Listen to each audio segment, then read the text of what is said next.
Dear students, ये height and distance का 8वां part है। पिछले पार्टों में मैंने आपको क्वेश्चन नंबर 1 से लेकर क्वेश्चन नंबर 17 तक की प्रॉब्लम सॉल्व करवाई थी। तो इस पार्ट में मैं आप लोगों को उसके आगे प्रॉब्लम सॉल्व करवाने जा रहा हूँ। तो स्टूडेंट्स, इन प्रॉब्लम को आप लोग समझें और देखें। तो अब शुरू करते हैं हाइट एंड डिस्टेंस का पार्ट नंबर 8।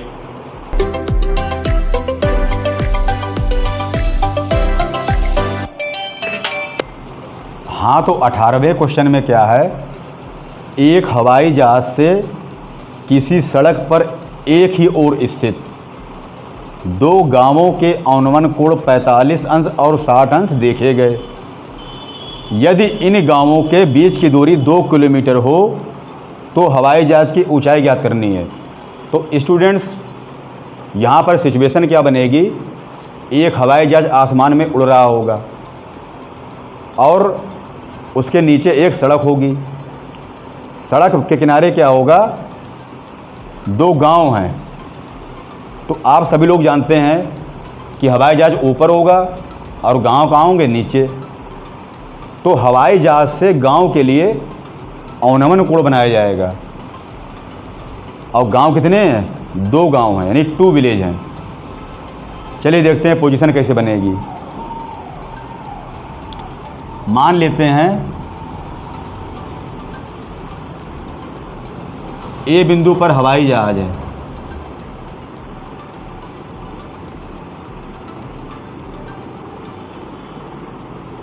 ए बिंदु पर क्या मान लेते हैं स्टूडेंट्स, हवाई जहाज है। सड़क को एक क्षैतिज रेखा से दिखा देते हैं।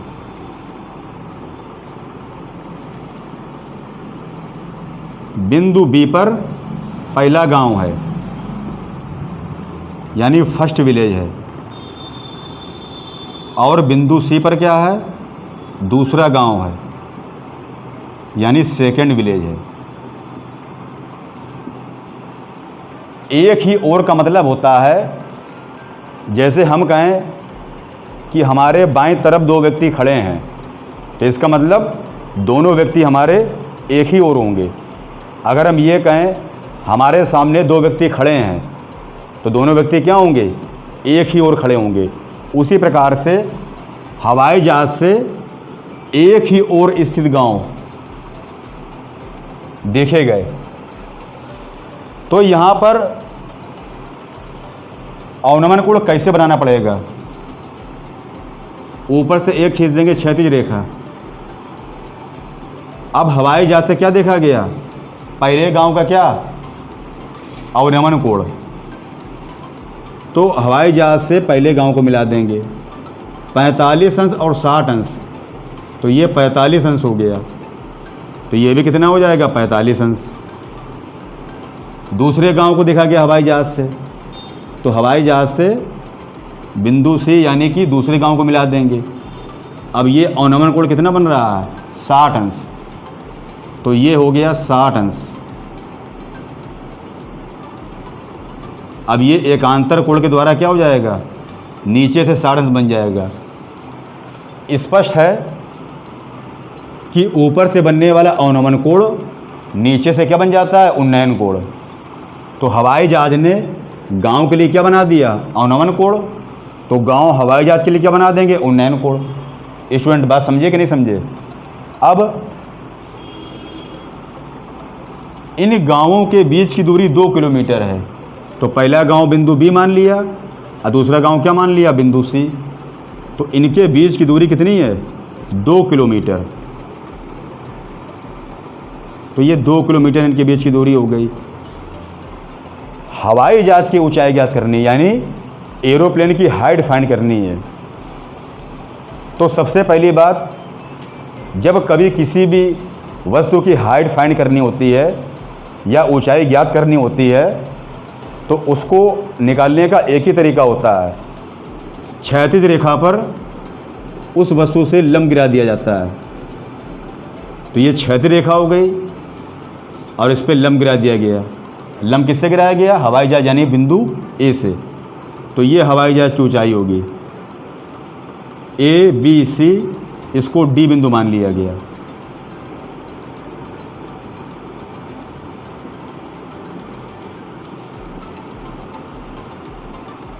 अब एक बात समझनी पड़ेगी, गांवों के बीच की दूरी है किलोमीटर में, तो हवाई जहाज की ऊंचाई भी किस में नापेंगे? किलोमीटर में। अगर गांवों के बीच की दूरी मीटर में होती है तो उसके संगत ऊंचाई भी किस में होती है? मीटर में। यानी जो भी भुजा जिस मात्रक में होगी तो बाकी भुजा भी क्या होंगी? उसी मात्रक में मानी जाएंगी। अब ये भुजा को x मान लेंगे, x किलोमीटर। टोटल डिस्टेंस क्या हो जाएगी? 2 + x किलोमीटर। अब यहाँ पर हवाई जहाज की ऊंचाई वाले समकोण त्रिभुज देखे जाएंगे। तो समकोण त्रिभुज कौन सा बन रहा है? एक बन रहा है ADC और एक बन रहा है ADB। पिछले पार्ट में स्टूडेंट्स हमने बताया था कि अगर किसी भी वस्तु की हाइट निकालनी है तो ये देखते हैं हाइट वाले राइट एंगल ट्रायंगल कौन से बन रहे हैं। तो यहाँ पर एक ट्रायंगल तो ये बन गया, एक ट्रायंगल ये बन गया। सबसे पहले कौन सा ट्रायंगल लिया जाएगा? जिनकी भुजाओं में कैलकुलेशन कम हो, यानी जिनकी साइडों में क्या हो? जोड़ना घटाना कम हो।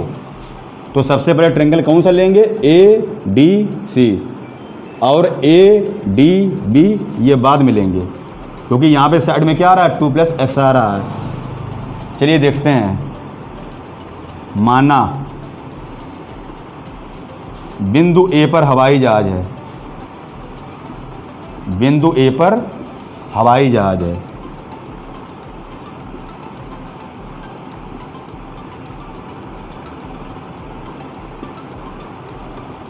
जिसकी ऊंचाई h किलोमीटर तथा CD बराबर x किलोमीटर है।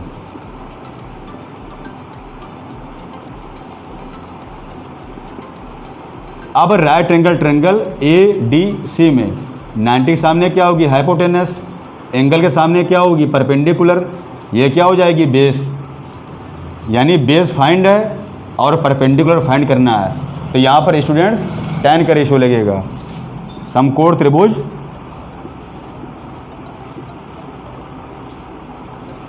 ADC में tan का रेशियो लगेगा, तो ये हो जाएगा tan 60 degree equal L/A। tan 60 degree की वैल्यू होती है √3। L की वैल्यू कितनी है? h है। A की वैल्यू कितनी है? x है। अब यहाँ क्रॉस मल्टीप्लाई कराएंगे तो x √3 की वैल्यू आ जाएगी h, x की वैल्यू आ जाएगी h/√3। ये इक्वेशन फर्स्ट बन गई।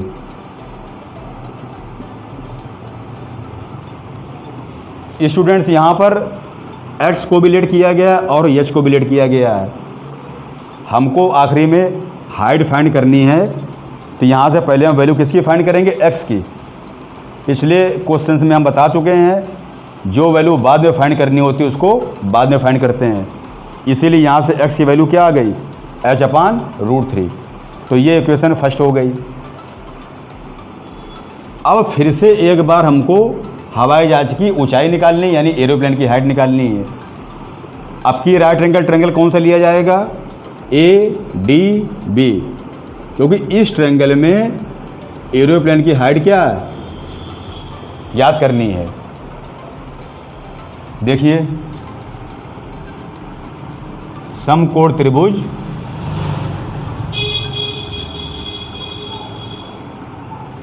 ADB में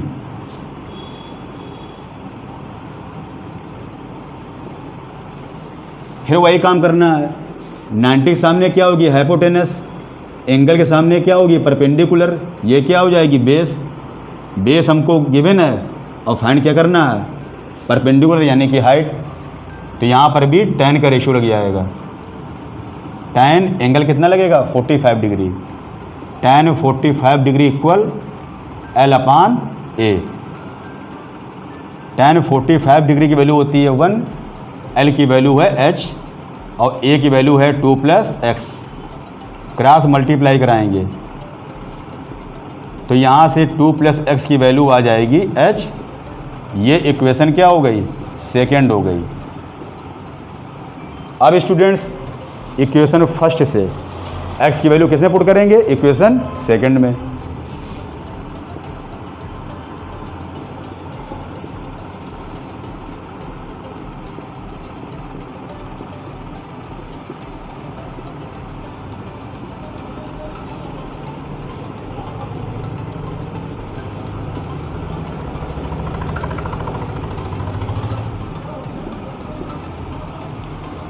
तो x की वैल्यू कितनी थी, h/√3। तो यहाँ पर हो जाएगा 2 + h/√3।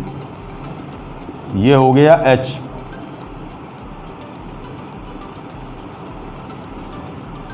ये h/√3 का ट्रांसफ़र कर देंगे तो ये 2 हो जाएगा।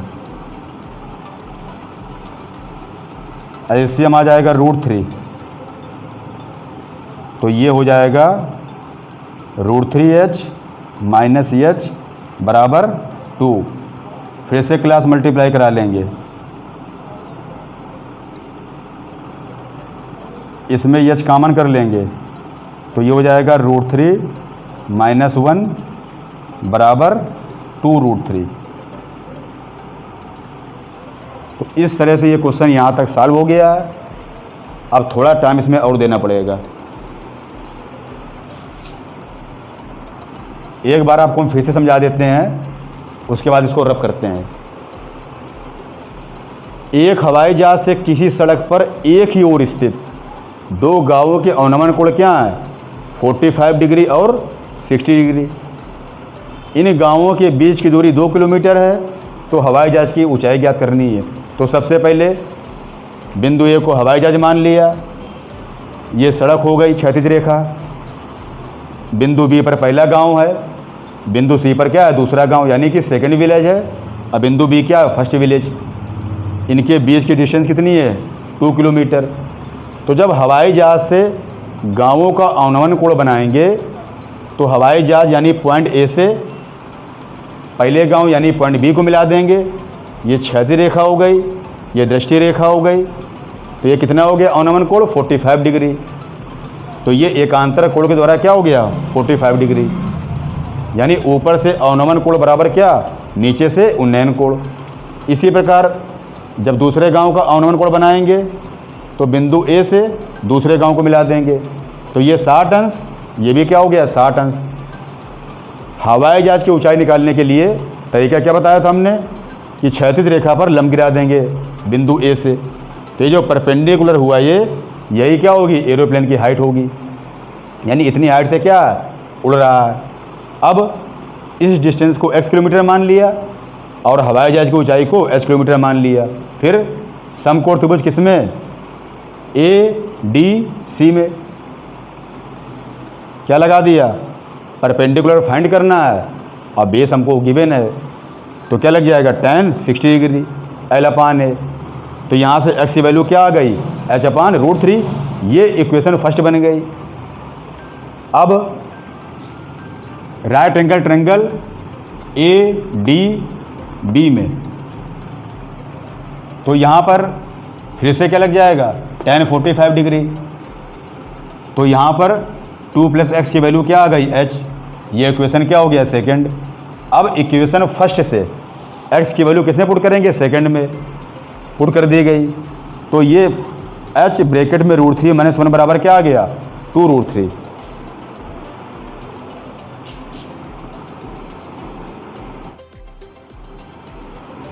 तो ये h की वैल्यू आ जाएगी 2√3 बटे में √3 - 1। अब यहाँ पर √3 + 1 का गुणा करा देंगे ऊपर नीचे।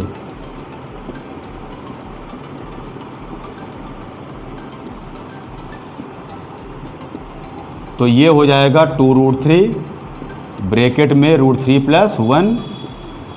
और स्टूडेंट्स ये फार्मूला किसका बन रहा है, a minus B A plus B, A square minus B square.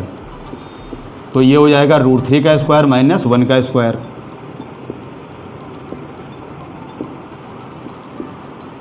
To √3 bracket में √3+1, ये हो जाएगा 3 - 1।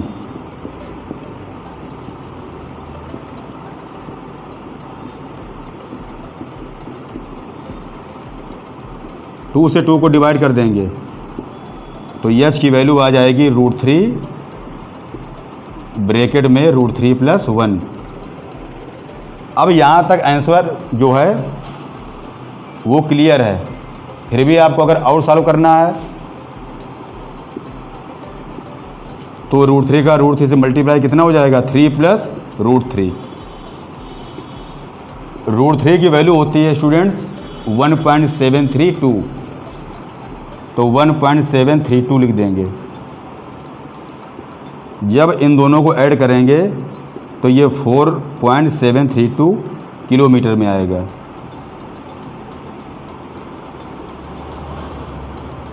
तो इस प्रकार से जो एरोप्लेन की हाइट कितनी आ गई, 4.732 किलोमीटर।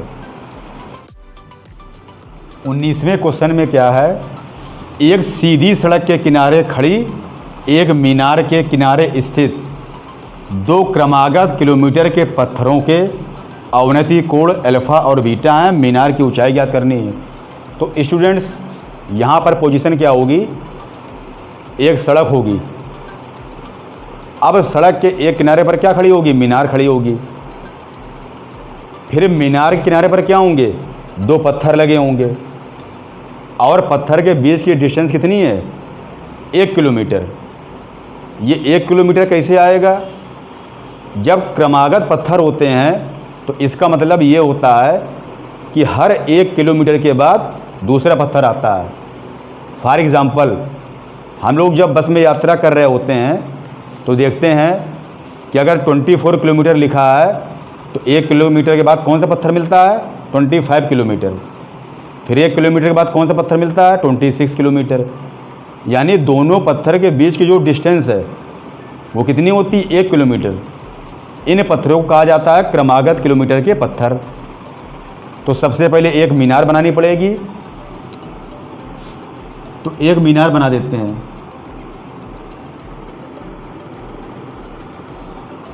मीनार का नाम हो गया AB, ये हो गई मीनार। क्षैतिज रेखा से सड़क दिखा देंगे। इस सड़क के किनारे क्या 2 पत्थर रखे हुए हैं, तो इस पत्थर का नाम दे देंगे C, इस पत्थर का नाम दे देंगे D। यानी स्टूडेंट्स जो बिंदु C है ये पहला पत्थर है और जो बिंदु D है ये कैसा पत्थर है, दूसरा पत्थर है। क्रमागत किलोमीटर के पत्थर है, इसका मतलब इनके बीच की दूरी कितनी होगी, 1 किलोमीटर। अब इसी के सामने मान लीजिए एक पत्थर और होता तो उसकी डिस्टेंस भी कितनी हो जाती, 1 किलोमीटर। फिलहाल यहाँ पर 2 पत्थर हैं तो हमने क्या दूरी मान ली, 1 किलोमीटर होगी। तो सबसे पहले क्या करेंगे, मीनार के टॉप से यानी पॉइंट A से ये मीनार क्या कर रही है, दोनों पत्थर के लिए क्या बना रही है, अवनमन कोण। तो अवनमन कोण का मतलब होता है जब ऊपर से किसी नीचे की वस्तु को देखा जाता है तो हमेशा क्या बनता है, अवनमन कोण। तो मीनार का टॉप क्या हो गया, पॉइंट A यानी बिंदु A। मीनार का शिखर भी कह सकते हैं। तो क्या करेंगे, पॉइंट A से पहले पत्थर C को मिला देंगे। ये अवनमन कोण क्या है, अल्फ़ा, तो ये हो जाएगा अल्फ़ा। बता चुके हैं हम, इस तरह की पोजीशन हो या इस तरह की पोजीशन हो, ये और ये एकांतर कोण होते हैं क्योंकि ये दोनों क्या होती है, समांतर रेखा, ये क्या होती है, तिर्यक रेखा। ये और ये क्या होते हैं, एकांतर कोण, क्योंकि ये और ये क्या होती है, समांतर रेखा, और ये क्या होती है, तिर्यक रेखा। तो ये एकांतर कोण के द्वारा अल्फा हो गया। अब उसी मीनार के शिखर से दूसरे पत्थर को मिला देंगे, तो ये क्षैतिज रेखा, ये क्या हो गई, दृष्टि रेखा। तो इनके बीच में ऊपर से क्या बनेगा, बीटा अवनमन कोण, और ये नीचे क्या बन जाएगा, बीटा उन्नयन कोण। तो स्टूडेंट्स, इतनी बात समझ में आई कि नहीं आई? कंडीशन कैसे क्लियर की गई, मीनार के टॉप यानी शिखर से पहले पत्थर को मिला दिया गया और दूसरे पत्थर को मिला दिया गया। ऊपर से क्या बन गया, अल्फ़ा, नीचे क्या हो गया, अल्फ़ा, ऊपर से क्या बन गया, बीटा, नीचे क्या हो गया, बीटा। मीनार की ऊंचाई ज्ञात करनी है, तो यहाँ भी मीनार की ऊंचाई किलोमीटर में ही मानना पड़ेगा। किस लिए? क्योंकि ये जो पत्थरों के बीच की डिस्टेंस है ये 1 किलोमीटर है। इस त्रिभुज की जो भी भुजाएं होंगी ये सब किलोमीटर में आएंगी। इस डिस्टेंस को क्या मान लेंगे, x किलोमीटर। अब आप लोग देख रहे हैं कि ये पूरी तरह से क्वेश्चन नंबर 18 बन गया है। वहाँ पे क्या था, एरोप्लेन था, उसकी हाइट निकालनी थी। यहाँ पे क्या है, मीनार है, उसकी हाइट निकालनी है। तो ये हो गया 90 डिग्री। अब इसको हम समझा देते हैं, बाकी आप लोग क्वेश्चन नंबर 18 की तरह इसको करेंगे। कैसे करना है देखिए, लिखेंगे क्या स्टूडेंट्स, माना ए बी एक मीनार है जिसकी ऊंचाई h मीटर तथा बी डी बराबर x किलोमीटर है। फिर वही पहले वाला काम, मीनार की हाइट वाले कौन से ट्रायंगल बन रहे हैं, फर्स्ट ट्रायंगल है ए बी डी और सेकेंड ट्रायंगल है ए बी सी। पहले कौन सा लेंगे स्टूडेंट्स, जिसमें कैलकुलेशन क्या हो, भुजाओं में कम हो, तो इसी में कम दिखाई पड़ रहा है। टोटल डिस्टेंस यहाँ पर निकाल लेंगे, कितनी हो जाएगी, 1 + x किलोमीटर।